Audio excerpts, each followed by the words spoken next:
నా చెల్లెలు దేవత సార్, దయచేసి మా చెల్లెలికి అన్యాయం చేయకండి సార్. నిజంగా మీరు ఇంత త్వరగా కోరుకున్నారు అంటే కేవలం మీ భార్య చేసిన సేవలు పూజలే బాబు. బాబు ఇదే మీకు నాకు జరిగితే మన కళ్ళాలు ఒగ్గేస్తారా బాబు? నా చెల్లెలు దేవత సార్, దయచేసి మా చెల్లెలికి అన్యాయం చేయకండి సార్. దయచేసి మా చెల్లెలికి అన్యాయం చేయకండి. నిజంగా మీరు ఇంత త్వరగా కోరుకున్నారు అంటే నిజంగా మీరు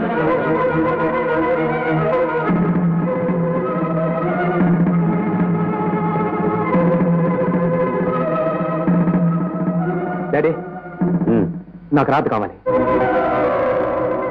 నాకు నిజంగా రాదు కావాలి. పది తీసుకుందాం.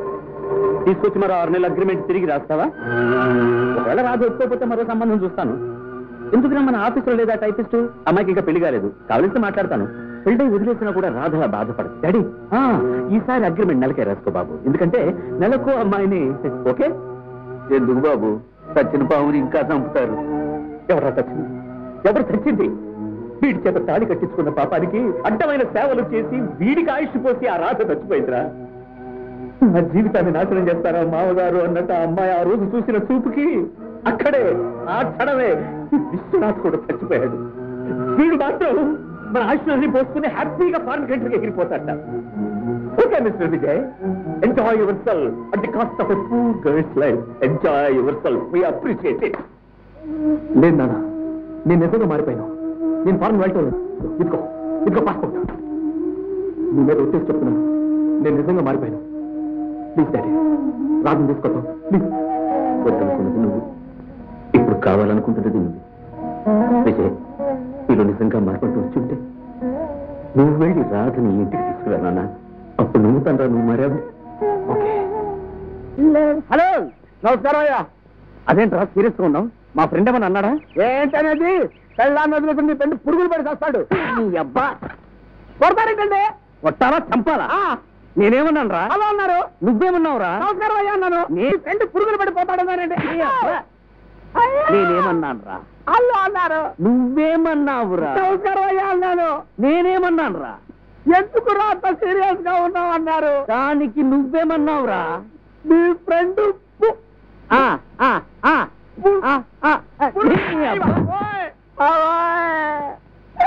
ఎందుకంటే అలా కొడతారా? మా ఫ్రెండ్ తిడతావురా? అమ్మగారిని వదిలేసిన దానికి అయ్యగారు పురుగులు పడి చావాలని కానీ ఉద్దేశం. పాపం ఆయన ఎందుకంటే కొడతారు?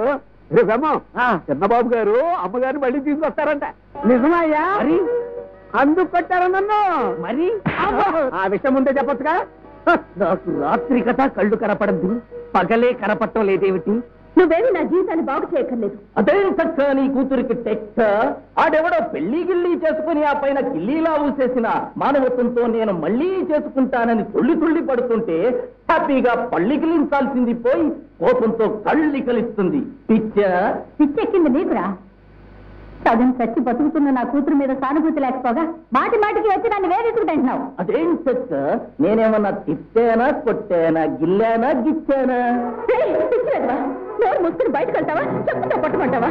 చెప్పుతో పడతాను, పప్పులో పెడతాను అని తప్పుడు మాటలు మాట్లాడుతున్నావంటే నువ్వు చాలా అప్సెట్లో ఉన్నావన్నమాట. నీ కోపం కట్ అయ్యి మళ్ళీ సెట్ అయినప్పుడే ఈ ఇంట్లో అడుగు పెడతా. రాధా, నా బాధ.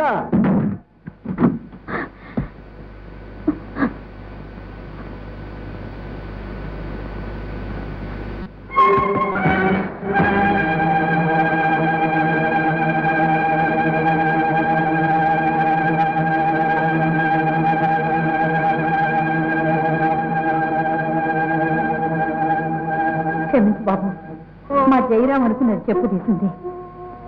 క్షమించాల్సింది మీరండి.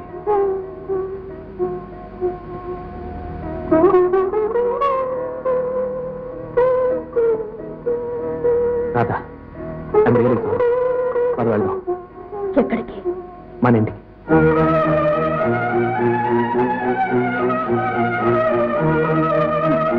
మనసు ముక్కలైపోయిన తర్వాత ఇప్పుడు అగ్రిమెంట్ ఇచ్చి ఏ లాభం అండి? రాధా, నేను నిజంగా మారిపోయాను. మీ మూడ్ని బట్టి మీరు రమ్మన్నప్పుడు వచ్చి, వెళ్ళమన్నప్పుడు వెళ్ళి, పడుకోమన్నప్పుడు పడుకోవడానికి నేనేం వ్యభిచారం చేసే ఆడదాన్ని కాదు. వ్యక్తిత్వం ఉన్నదాన్ని. ఆత్మగౌరవం మీకే కాదు, మాకు కూడా ఉంది. ఫీలింగ్స్ మీకే కాదు సార్, మాకు కూడా ఉంటాయి. నేను వంట వండితే హెడ్ కుక్ తో పోల్చారు. నేను మీకు సేవలు చేస్తే హెడ్ నర్స్ తో పోల్చారు. బిడ్డకి తల్లి అన్నం పెడితే అభిమానంగా చూడాలి కానీ ఆయనతో పోల్చకూడదు. భార్య భర్తకి సేవలు చేస్తే ప్రేమగా చూడాలి కానీ పథకాలు సర్టిఫికెట్లు ఇవ్వకూడదండి. నేను ఏమాత్రం ప్రేమించే గుణం గాని మానవత్వం గాని లేవని తెలిసిపోయింది. అందుకే ఏ రోజు నా మీద ఫీలింగ్లు కలవడం లేదని సెలవిచ్చారు. ఆ రోజే నాకు కూడా మీ మీద ఫీలింగ్లు మారిపోయాయి. మీరు ఇంటి దాకా వచ్చారు కాబట్టి కావాలంటే కాఫీ తాగి వెళ్ళండి, అంతేగాని కాపురానికి మాత్రం రమ్మని పిలవకండి. నేను నిజంగా క్షమించాలని తప్పు చేశాను. అయినా మీరు నన్ను క్షమించాలి. ఎందుకంటే నేను పుట్టగానే మా అమ్మ చనిపోయింది. అమ్మాయిగా నుండుంటే ఆడదాని విలువేంటో తెలుసుకుని ఉండేవాడిని. ఊహ తెలిసిన దగ్గర నుంచి నేను పెరిగింది అమెరికాలో.